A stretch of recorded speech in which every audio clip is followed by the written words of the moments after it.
Teka, himayin natin, very briefly lang, kung bakit ganun ang rule. What is the rule? Pagka nanalo ka, ipoproklama ka. Because that is in obeisance to the will of the people, the sovereign will of the people. Anong exception? Pwedeng isuspend. Pero, anong ground lamang? What is the sole ground?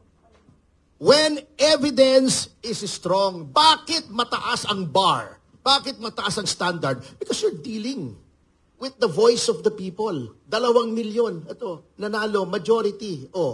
Sila ang pinili ng taong bayan. Kaya exception. Bakit may exception? Pag evidence of guilt is strong. Kasi, unang-una, magiging moot. Pangalawa, baka gamitin yung kapangyarihan para isuppress yung evidence.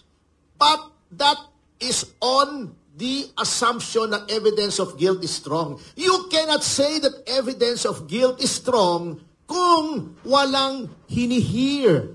Because by the very definition of due process, the law must hear before it condemns.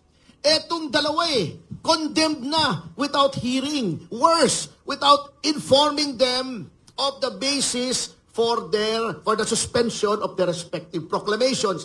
Third, based on a ground which does not appear in the law.